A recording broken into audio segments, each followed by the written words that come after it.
Olá, querido desbravador, querida desbravadora. Já faz um ano quase que eu não apareço no canal para gravar algumas videoaulas, devido que ano passado eu estava grávida. Este ano de 2025 eu tive minha terceira filha e a última. Então, agora que acabou minha licença maternidade, passou aquele incômodo da gravidez que você se incomoda, né? Estou pronta para voltar a gravar algumas videoaulas para poder auxiliar vocês. Então, a gente vai começar uma trilogia de mapas e bússolas. Essa é a primeira videoaula. Nessa videoaula, a gente vai falar sobre mapas, a parte, tudo que você precisa saber sobre mapa topográfico. E também algumas coisas sobre os tipos de norte, as convergências e por aí vai. Então, é a primeira parte da especialidade, que são as primeiras 7 questões que serão trabalhadas nessa videoaula, tá bom? Então vamos lá começar, tem muita coisa, essa videoaula é bem extensa. Vai pausando, vai anotando, se você é instrutor, tem muita dúvida, não tem ninguém para passar essa especialidade para vocês, assista essa videoaula para poder passar para o seu desbravador ou desbravadora. Essa videoaula, essa especialidade eu compartilho o arquivo, se precisar, só pedir por mensagem que depois eu converto para poder passar, que ainda está em construção. Faltam algumas coisas ainda para eu finalizar a segunda parte. Mas assim que estiver pronto, compartilho sem problema, tá bom? Vamos aqui. Então, aqui a gente começa a trabalhar mapas e bússolas. Primeira parte, vamos trabalhar mapas. E a segunda parte, bússola. Se der, eu mostro também a nossa prática, como é que foi a nossa aula prática aqui no Clube Vilas Boas. Tá na região aqui de São Paulo, da Paulista Sul, que é o clube que atualmente estou frequentando. Então, vamos entender algumas coisinhas. Vamos lá, bora passar. Tem as perguntas que vão aparecendo, eu não vou ficar lendo para não perder tempo, que tem muitas coisas, mas para você se guiar mais ou menos o que que eu estou falando na questão. Então, vamos entender uma coisa: o que é um mapa? Para você ter ideia, o primeiro mapa ele data de 6.200 anos antes de Cristo e está lá na região da Turquia. Nossa, se você pensar que mais ou menos pela Bíblia a Terra ela tem 6.000 anos, é o mapa que Adão fez, brincando, né? Não sei se foi ele mesmo, mas é o mapa mais antigo que tem registrado em pedras naquela região. Segunda coisa, a palavra mapa significa lenço, porque nas navegações eles faziam os mapas em lenço, se enrolavam em formas de pergaminhos. Então, tem a ver com lenço também o significado de mapa. É um guia, é um roteiro, ele te mostra aonde você quer chegar. Com o mapa, a gente sabe aonde a gente está e para onde a gente quer ir. Então, existem N tipos de mapas. Mas quando aparece um mapa que tem linhas, linhas horizontais, linhas verticais, nessas linhas contém números, você vai estar trabalhando com mapa topográfico. Fora as linhas, que são as quadrículas, que vai estar nesse mapa, você vai ver também que o relevo ele é representado por desenhos de linhas. E daqui, ó, primeira coisa, ele vai ter uma escala, todo mapa topográfico tem escala. O meu relevo, ele vai ter curvas, detalhes. Então, para ele mostrar aquela região, ele começa a mostrar a região desenhada por linhas encurvadas. Em cada linha tem uma distância que no mapa a gente vai conseguir ver. Então, fora isso, ele te mostra vegetação, rio, se tem uma rua, se tem um leito de água e por aí vai. Tudo isso a gente consegue encontrar no mapa topográfico, que é um mapa detalhado. Então, toda vez que você vê um mapa bem detalhado, plano, que te mostra a localização, as posições de uma cidade, de um estado, você vai estar trabalhando com o mapa topográfico, porque ele vai te ajudar nas coordenadas, a identificar as coordenadas. Então, informações que o seu mapa vai fornecer. Você pode encontrar se tem leito de rio, afluentes de rios. Ele vai te mostrar a distância, as inclinações das montanhas, se lá daquela montanha está formando um penhasco, se não está formando, se é muito íngreme, se não é muito íngreme, se é muito, a altitude é muito elevada, se não é tão elevada. Ele vai ter essas informações aqui, ó. Por exemplo, esse 900, ele me fala que está a 900 metros de altitude, que é uma linha de curva de nível. Outra coisa, te mostra construções urbanas, se o seu mapa for atualizado. Porque se você pegar um mapa antigo, a geografia daquele local já mudou. Então, sempre procure ir para um mapa atualizado. Na dúvida, tem o Google Maps, que você pode ampliar e ver se tem alguma construção, alguma coisa nova naquela região. Outra coisa, no site do IBGE, você encontra os mapas geográficos do Brasil.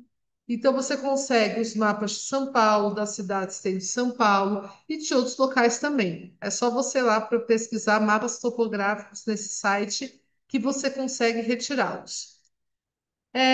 Permite a localização de coordenadas, então o mapa vai ter título, legenda, escala, grade de coordenadas e algumas referências geográficas. Uso, localização. O mapa serve como guia, principalmente ele era muito útil nas grandes navegações e até hoje é útil. Você cai lá, eu tenho meu celular aqui, ele tem um GPS. Cuidado, esse GPS, a bateria pode acabar. A não ser que você compre aqueles GPS para a própria trilha com baterias infinitas que custam uns R$ 2.000 por aí. Mas tirando isso, que é o GPS Grid, que a gente encontra também, mas são caros. Tirando isso, você tem que saber se orientar. Vai que você quebra a sua ferramenta. Se você não conseguir, você tem que sair daquele local, senão você se perde. Então, quem não tem um mapa, quem não tem uma direção, facilmente vai se perder no trajeto que for fazer. E nós que somos líderes ou observadores, mais importante ainda, você perdeu, tem um passo-cola, teu amigo, mas você precisa achar uma direção para poder sair de uma situação de risco e fornece essas informações de relevo para você não cair em nenhum garíngrime perigoso da área que você vai percorrer. Então, ele te mostra qual é o melhor caminho, você consegue traçar rotas, você consegue medir as distâncias mais ou menos que você vai gastar.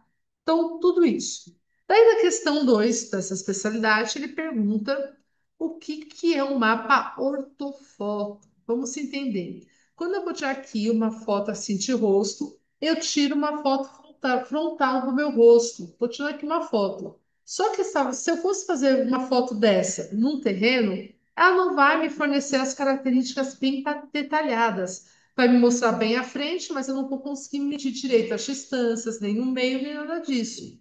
Então, o mapa ortofoto pegue os satélites, os drones, o que for, e faz uma foto de cima para baixo, que a gente fala que é foto uma projeção ortogonal mesmo. Pega daqui para cá e amplia, como fosse ampliando aqui a imagem para poder pegar bem aquela área. Mas não é só uma foto, porque essa foto ela vai ser tratada para ajudar a mostrar o quê? Os relevos e tudo mais. Você quer entender melhor um mapa ortofoto? É só você ir na parte 3D do Google Maps, que ele vai te mostrar mais detalhado a visão como um mapa ortofoto, tá? Então, equivale aos mapas com os traços. Tanto é que quando a gente vai abrindo lá no Google Maps esses mapas, ele vai se transformar num mapa com traço, que é o nosso mapa topográfico. Então, eu preciso converter uma imagem original, a fotografia aérea, que vai fazer tipo um cone do local, e ele vai transformar isso em relevos. Você vai conseguir ter todas as informações, tudo que você precisa. Então, na internet, a gente consegue facilmente ver isso. Daí, na questão 3, ela pede para identificar símbolos de construção humanas, locais com água, as características de vegetação. Então, você pode pegar o quê? Símbolos cartográficos, digita lá no Google, aproveita essa imagem e começa a recortar. Ó. Se aparece uma linha vermelha, qual que é o símbolo disso aqui? Ah, isso representa uma rodovia. Ah, não, aqui é uma rodovia que é quebrada por uma balsa. Não, aqui eu tenho uma vegetação, são símbolos de vegetações. Ah, minha cidade tem letras diferentes no mapa. Por quê? Porque se é uma cidade muito povoada, aparece bem grande. Mas se é um lugarejo, vilarejo, vai aparecer bem pequenininho lá no seu mapa. Ah, todo mapa vai aparecer uma bolinha com um pontinho preto no meio, está te mostrando a capital. Aqui você vê as fronteiras, tracejados, por aí vai. Você também pode ver cores no seu mapa. O que indica, se eu estou aqui no nível da água, que é 0 graus, é 0 grau de altitude, eu vou descendo, quanto mais eu desço, mais a minha escala aumenta, porque eu estou descendo para baixo na água. Agora, se você está na parte do continente terrestre, você precisa subir para aumentar a sua altitude. Então, desse lado, eu tenho uns metros, desse outro lado aqui é a distância em pés, para ter a mesma coisa dos metros. E aqui para baixo a gente tem a parte da água. Quando a gente faz a distância de oceanos descendo, por exemplo. Então, lá no mapa você vai ver se tem um grande volume de água, se você tem cachoeira naquele mapa. Você consegue ver a, algumas informações de curva de nível. Então, tudo isso você vai encontrar no seu mapa. Topográfico, ele é bem detalhado. Então, a gente começa a chegar aqui na parte 4 da especialidade, que ele pergunta o que é elevação, o que é curva de nível, as formas de representações de curva de nível no mapa. Então, a primeira coisa, na realidade, você não tem nenhuma curva de nível. Você tem a imagem do relevo, você tem a imagem 3D. Se você vai pegar um mapa ortofoto, que é um mapa 3D. Só que isso não nos ajuda a medir distância, nem se está subindo, descendo, não ajuda. Então, a curva de nível é uma linha imaginária que é feita sobre uma determinada área. Então, o que que acontece? Eu tenho aqui vou redesenhar isso aqui, ó. Eu tenho no local uma montanha. Só que essa montanha ela vai ser achatada para poder ser visualizada no mapa. Então, o primeiro círculo, a primeira curva, ela mostra a área total da montanha, que seria essa aqui, que eu estou fazendo um X. Só que daí vai ter outras curvas mostrando a diferença de altitude. Então, aqui começou a 300 metros. Deixa eu passar isso aqui para minha mesa digital. Faz tempo que eu não uso ela. A 300 metros. Tá? Tipo, esse aqui eu tô a 400. E por aí vai. Você vai subindo. Até você chegar à última curva, que vai representar o local. Então, eu pego o meu desenho, eu pego o meu relevo e achato ele em forma de curvas de níveis. E outra coisa, quanto mais distante as minhas curvas estão uma das outras, são áreas boas para se caminhar, porque indica que o terreno é mais plano naquele local. Agora, se no meu mapa ele mostra alguma área que as minhas linhas começam a se aproximar bastante, que a minha distância ela diminui, tome cuidado, que aquela área lá é bem acidentada, íngreme e difícil para você fazer a sua trilha ou a sua caminhada. Então, ó, primeiro ponto, vamos retomar. A curva de nível ela vai representar uma linha imaginária sobre aquele local. Segundo, toda a curva de nível ela não mostra a largura, ela mostra a altitude daquele relevo. Largura você consegue usando as quadrículas do mapa topográfico, mas na curva de nível o objetivo é te mostrar a diferença de altitude tanto para cima ou tanto para baixo. Esse é o objetivo da sua curva de nível. Ela é dividida numa curva mestra, então a curva mestra é uma curva mais forte, que vai ter um número, por exemplo, aqui, 300.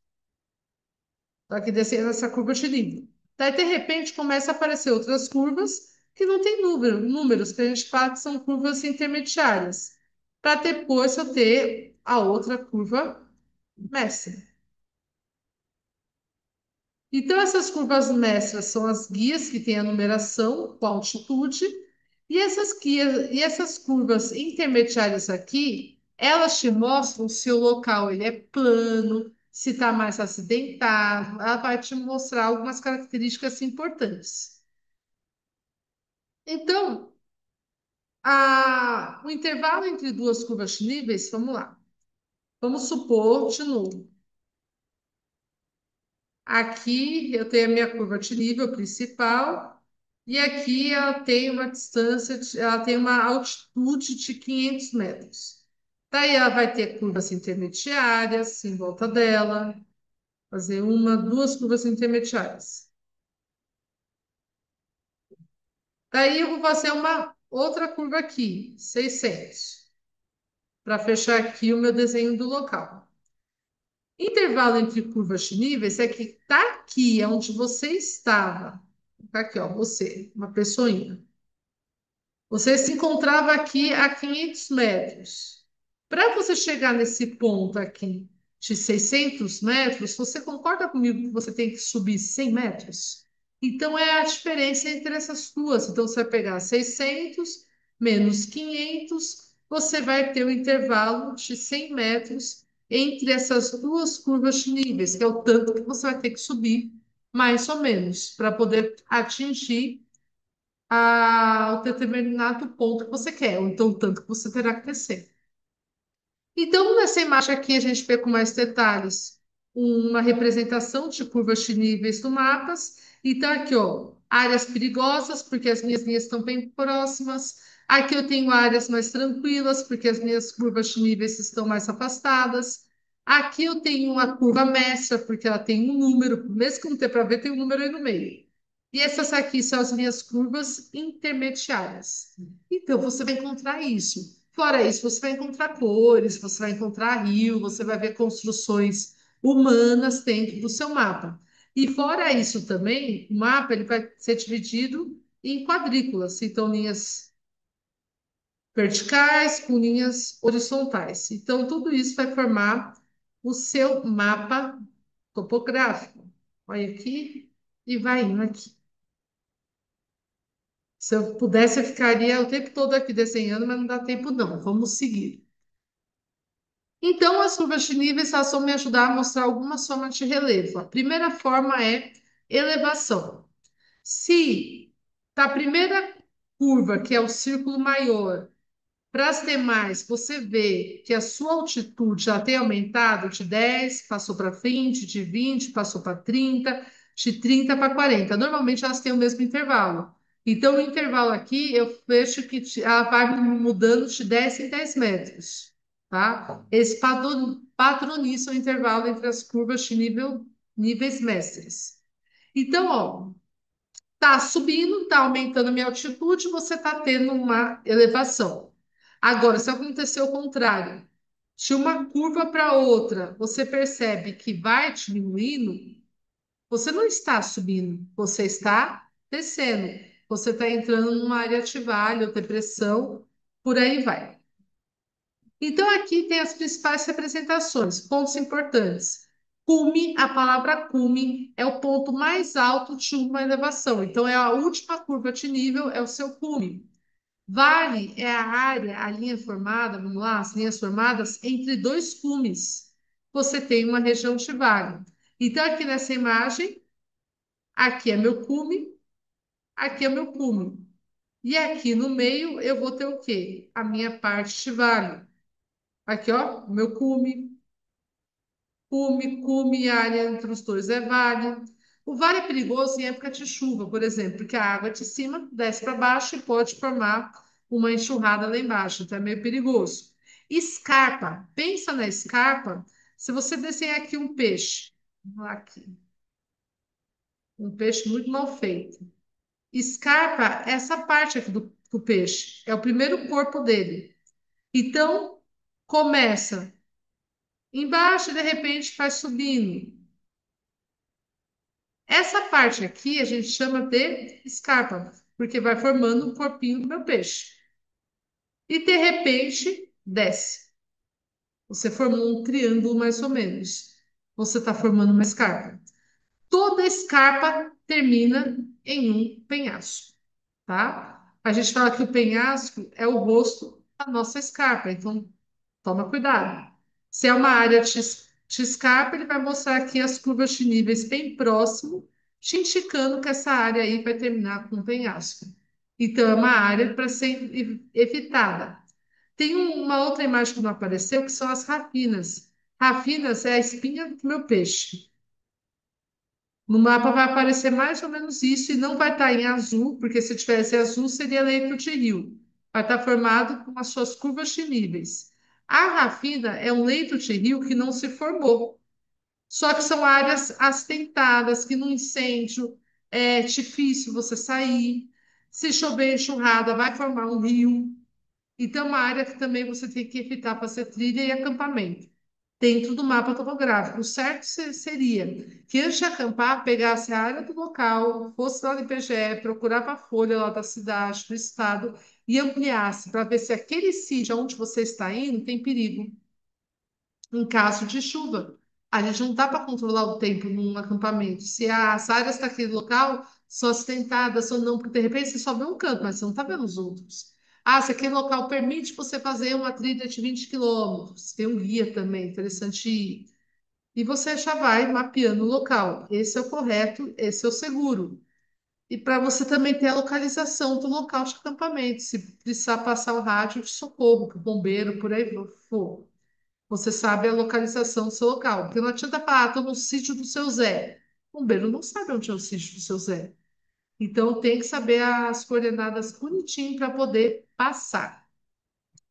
Vamos entrar aqui na parte de distâncias. Há três tipos de distância. Vou fazer aqui um desenho no canto para ver se você se entende. Aqui eu tenho a minha montanha, aqui eu tenho a minha casinha, aqui estou eu,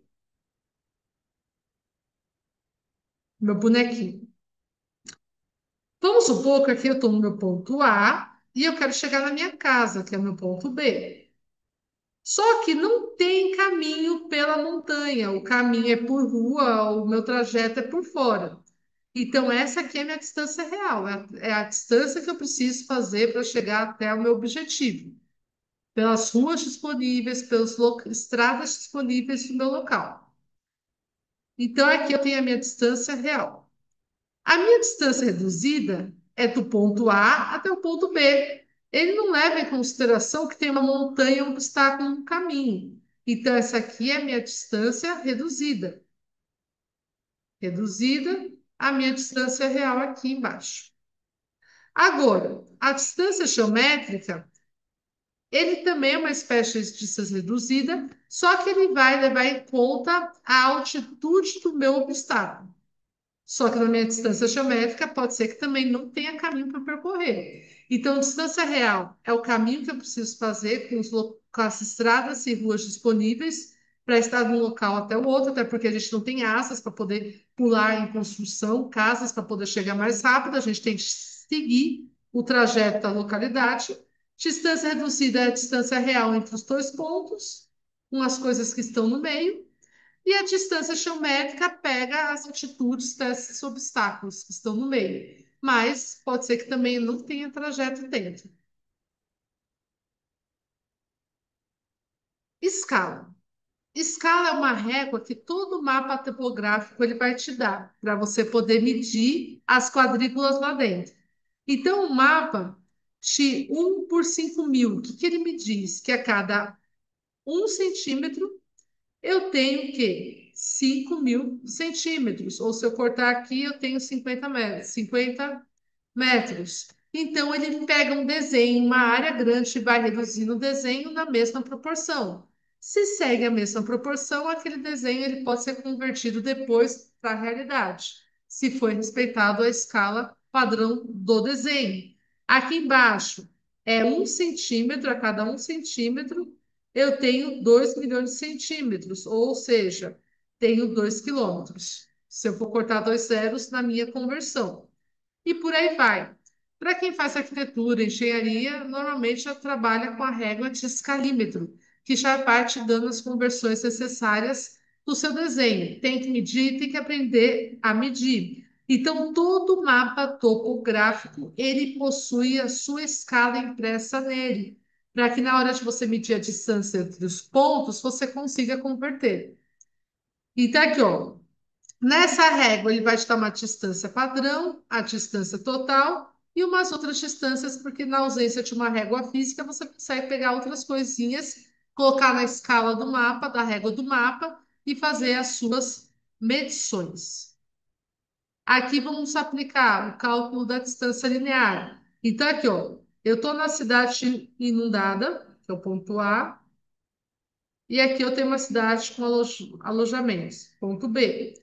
Fazendo a distância reduzida entre elas, não é a distância real, porque eu não estou pegando as estradas, estou fazendo a distância reduzida.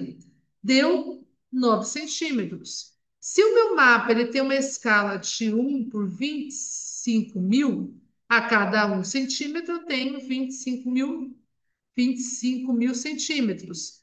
Então, se eu tenho 1 para 25 mil, 9 centímetros é só multiplicar, que é a nossa regrinha de 3. Ou já multiplica direto, o que você mediu, pela escala padrão do seu mapa. Então, aqui eu obtive 225 mil centímetros. Ou, se eu quisesse converter para metros, aqui, ó, estaria 2.250 metros ou 2,25 km, tá? Então, isso aqui para você fazer a conversão. Daí chega aqui na hora da nossa especialidade sobre grid, ou quite, não vou saber pronunciar direito, e o TM, que são como os mapas eles são organizados para facilitar o seu cálculo, a sua medição e a sua localização. Então, a primeira coisa que você tem que saber sobre o sistema grid é que grid em inglês ele é grelha. Então, toda vez que você vê um mapa com quadrículas, linhas verticais com linhas horizontais, formando quadradinhos, células, por aí vai, você está trabalhando no sistema grid para fazer as suas localizações. Fora isso, as linhas, elas têm letras para representar elas têm números, elas têm graus e por aí vai. Então, essas linhas são chamadas de paralelos. O meu paralelo é a minha linha horizontal e o meu meridiano, que são as minhas linhas verticais. Então, toda vez que o meu mapa tipo, possui essas linhas paralelas e meridianas, você está trabalhando com o sistema grid. Vamos entender aqui. Eu tenho uma linha principal, que é o meridiano de Greenwich. Lá na Inglaterra, cai justamente no observatório de Greenwich, onde se desenvolveu basicamente a parte astronômica também bem desenvolvida. Então, esse é o principal. Quando eu tenho essa linha imaginária principal, eu separo o mundo em Ocidente, Oriente. O que está a oeste é o Ocidente, o que está a leste é o meu Oriente. Agora, o paralelo principal é a linha do Equador. A linha do Equador separa o mundo em hemisfério norte, acima, e hemisfério sul, abaixo. Daí o UTM, ele vai pegar todas essas linhas e vai padronizar. Então, primeira coisa, o sistema de projeção universal do mercador, transverso mercador, que é o UTM, projeção universal transverso mercador, ele trabalha com grid para poder fazer as suas medições, que são as linhas verticais e horizontais, são os meus meridianos e os meus paralelos. Foi padronizado em 1950 pelos Estados Unidos, principalmente depois da Segunda Guerra Mundial. O que que ele faz na parte do sistema UTM?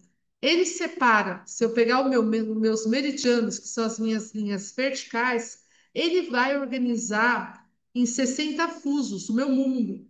Ou seja, é como pegasse aqui. Não, não peguei a imagem, deixa eu voltar. É como eu pegasse aqui o meu mundo. Pensa no mexerica, é como você tivesse 60 gomos de mexerica formando o seu mundo. Fora isso, ele vai trabalhar com 20 áreas no paralelo. As áreas do paralelo, que são as linhas horizontais para dividir o nosso mundo, elas são nomeadas da letra C até a letra X, começando do hemisfério sul até o hemisfério norte. Lembrando que você não vai ter a letra O de vogal e você também não tem a letra I na vogal. As únicas vogais que tem é a letra E e U seguindo aqui por ordem alfabética. E o UTM ele vai usar também as direções para você fazer as suas coordenadas, que as coordenadas é sempre ti, leste e norte. Se você pensou que você não ia usar o plano cartesiano que você aprende no ensino fundamental, você usa. E várias vezes a gente vê o plano cartesiano sendo trabalhado. Então, por exemplo, o meu pontinho está aqui, tá? A primeira medida que eu vou tomar, eu pego aqui, as minhas coordenadas são feitas do eixo Y por X. Só que nos mapas a gente fala que é do leste para o norte. Então, aqui no Y, eu vou em direção a leste. Daí eu meço o tanto de centímetros que deu. Vamos supor que aqui deu 5. Então, eu coloco aqui 5. Daí do norte, daí para eu fazer a outra medição, eu vou em direção ao norte desse ponto. E vejo que aqui deu 8 centímetros. Daí coloco aqui meus 8 centímetros, aqui está a minha coordenada. Para poder ampliar depois as outras coordenadas. Então, ó, em direção a leste, em direção ao norte. Para toda a quadrícula, a gente vai pegar essa base de 90 graus para poder fazer.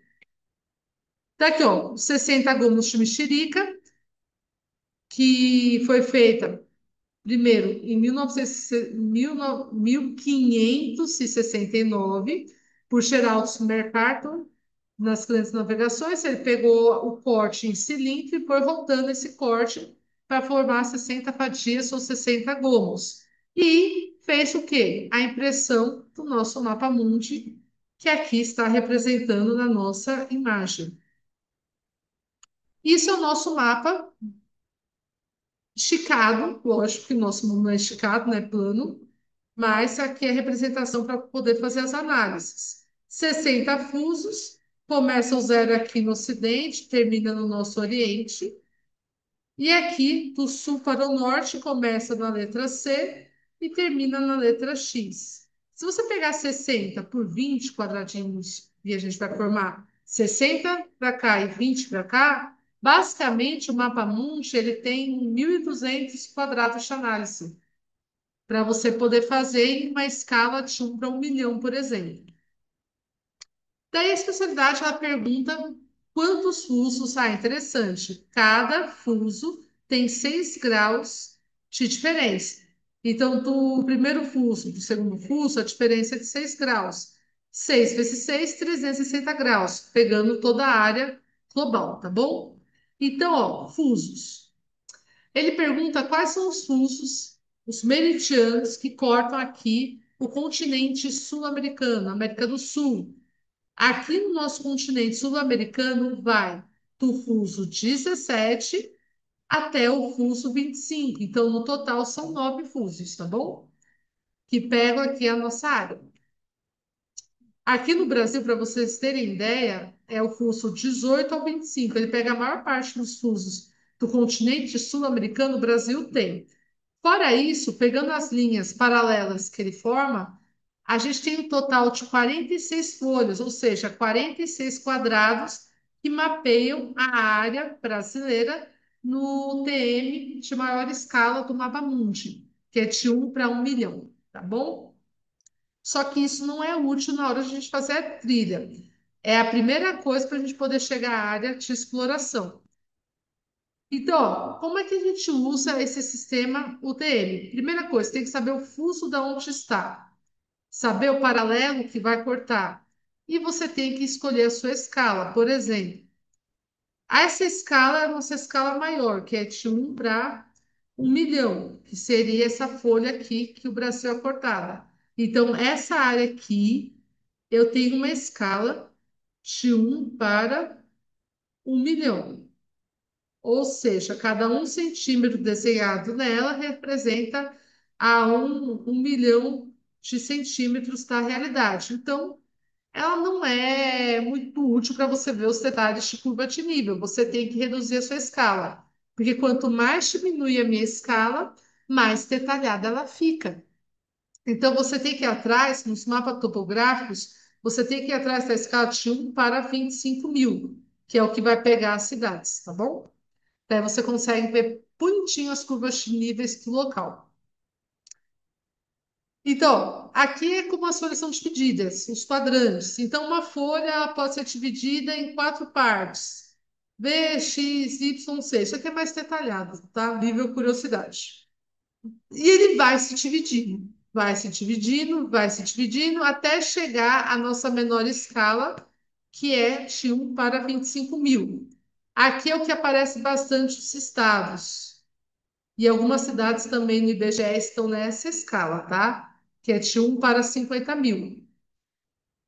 Por que que é importante você saber pelo menos essas duas? Porque é nessas duas que a gente faz as medições para trilhas, trajetos e percursos. Na escala de 1 para 50.000, você tem as áreas, que são as cartas do Noroeste, do Nordeste, Sudoeste e Sudeste. E essas letrinhas aqui aparecem no mapa, tá? Dependendo da área que você estiver trabalhando, vai aparecer isso, e é isso que significa, da escala da onde saiu. As outras não vamos trabalhar, não precisa para essa especialidade. Então, vamos aqui fazer um treino. Vamos supor que eu quero chegar nesse ponto aqui que eu estou indicando pela série, tá bom? Primeira coisa, localiza a linha do meridiano que passa esse ponto. Então, aqui, ó, esse é o meu quadrado desse meu ponto, tá vendo? Eu não faço em direção ao leste ou em direção ao norte, então é essa linha aqui. Aqui é o meu Y, aqui é o meu X. Sempre vai ser isso nos quadradinhos, tudo bem? Então, ó, a minha linha do meu meridiano é 0,2. Então, a primeira coisa, 0,2. Você achou a sua linha do meridiano? Agora você vai medir a leste. Então, daqui para cá, vamos supor que deu 4 centímetros. Daí, coloca aqui 0,2, 4. Representa a medida, aqui representa a linha vertical. Pronto, fiz em direção a leste. Agora vou fazer em direção a norte. Tá aqui para cá. A linha que eu estou pegando é a 54. E a distância que deu foi 8 centímetros. 8 centímetros. Então, aí deu a sua coordenada. Vamos lá. Então, na minha coordenada, no meu sistema CRAD de 6 dígitos, são 6 números de informação, basicamente. O que você tem que fazer? Aqui é um mapa, uma carta da área sudeste. Aqui, ó, voltando, tá vendo? Tô pegando essa área aqui, quadrante, para poder fazer análise. O que que representa na escala? 0,2 é a sua linha vertical, é o seu meridiano. 4 é a sua distância em direção a leste. Aqui é a sua linha do meridiano. 4 é a medida e a distância que você fez em direção a leste para chegar àquele ponto.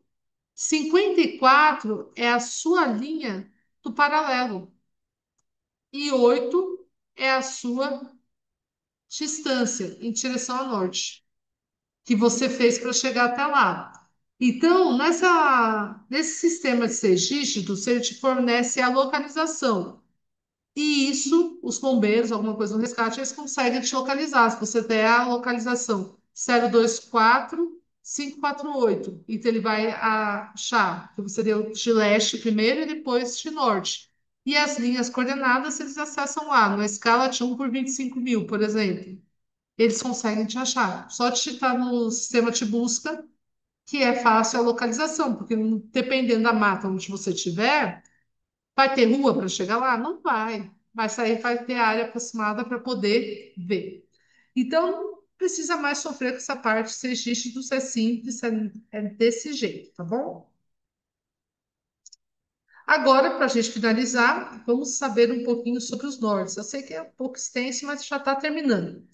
E tá aqui, só para brincar, umas representações do norte em sistema de localização. Por que que o norte é importante? Porque você precisa saber um ponto para poder achar os demais. Então, sempre a gente vai se localizar no norte, porque a gente consegue, na bússola, ter o norte magnético. Por a gente conseguir achar o norte magnético na bússola, a gente consegue achar os outros nortes e consegue fazer as nossas localizações. Primeira coisa, existem três tipos de norte que formam o nosso pé de galinha, o nosso tripé. Norte geográfico é o norte formado pelo meridiano e paralelo. É o nosso norte, o nosso mapa mundi, tá? Então, vai aparecer uma outra imagem aqui. Tá aqui, ó. Norte geográfico é o norte formado pelos nossos paralelos e meridianos. Meridiano, paralelo. Norte quadrícula. Ele é definido pelas linhas verticais e horizontais. É o que eu acabei de fazer aqui para fazer a minha medida. Eu trabalhei com um norte de quadrícula para poder achar a localização. E norte magnético, ele é indicado na bússola pelo magnetismo que tem no nosso planeta Terra, tá bom? E ele sempre vai mostrar a direção do polo norte magnético do nosso local. Então, aqui essa imagem eu procurei aqui no Google para poder representar da melhor forma possível. Então, aqui a gente tem o mundo, a Terra, que foi projetada em mapa, aqui embaixo.